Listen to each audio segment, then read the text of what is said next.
સુરતમાં ક્રાઇમ બ્રાન્ચની ટીમ શાંતિ અને સલામતીને જાળવી રાખવા માટે પેટ્રોલિંગ કરી રહી છે, ત્યારે બેસુ ખાતેથી સૂર્યા મરાઠીના સાગરીત કુખ્યાત આરોપીને લોડેડ પિસ્તોલ સાથે ઝડપી પાડ્યો છે।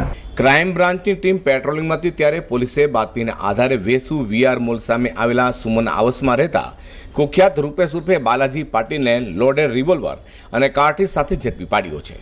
તેની ધરપકડ કરી પૂછપરછ કરતા આરોપીએ કબૂલાત કરી હતી કે અગાઉ વેડ રોડ પર આવેલા રૂપલ સોસાયટીમાં ભાડાના મકાનમાં રહેતો હતો, ત્યારે તે વિસ્તારમાં રૂપીવાસી ટુનટુન અને સૂર્યા મરાઠી જૂથ વચ્ચે સંઘર્ષ રહેતો હોય કુખ્યાત સૂર્યા મરાઠીએ ગ્રુપ બનાવ્યો હતો, તેમાં પોતે પણ સૂર્યા મરાઠી સાથે કામ કરવા લાગ્યો હતો અને સૂર્યા મરાઠીની વર્ષ 2019માં હત્યા કર્યા બાદ સૂર્યા મરાઠી ગેંગના માણસો આ વિસ્તારમાં છોડી બીજા વિસ્તારમાં રહેવા ગયા હતા, તેમાં પોતે પણ માતા પિતા સાથે વેસુમાં રહેવા આવ્યો હતો। એક જાણીતા આરોપી જેનું નામ છે રૂપેશ ઉર્ફે બાલાજી કાશીનાથ પાટીલ, એને લોડેડ રિવોલ્વર જેમાં 6 કાર્ટ્રીજ લોડ કરેલ હતા,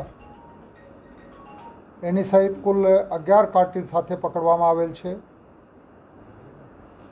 આ રૂપેશ ઉર્ફે બાલાજી કાશીનાથ પાટીલ હાલમાં વેસુ વીઆર મોલની સામે સુમન આવાસમાં રહે છે અને અગાઉ સૂર્યા મરાઠી ગેંગમાં સામેલ હતા।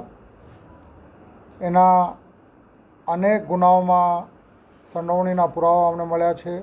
રેકોર્ડ ઉપરથી જાણવા મળ્યા મુજબ અનેક ગુનાઓમાં સંડોવાયેલ છે। કુલ 12 ગુનાઓમાં એની સંડોવણી ધ્યાન ઉપર આવી છે। ગેરકાયદેસર હથિયારો કોઈ પણ સંજોગોમાં ચલાવી લેવામાં આવશે નહીં। પોલીસની ટીમને સચોટ તમામ સ્થાનિક પોલીસ સ્ટેશનને ક્રાઇમ બ્રાન્ચ તમામ અધિકારીઓને સૂચના છે, ગુનાહિત તત્વો કોઈ પણ પ્રકારની આ પ્રકારની પ્રવૃત્તિ ગન ટ્રાફિકની સુરતમાં ના કરી શકે, આના માટે પોલીસ સતત કાર્યરત છે।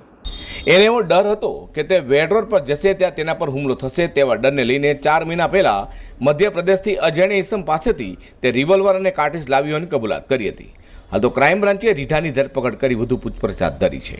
અઝર કુરેશી સાથે પ્રકાશવાળા।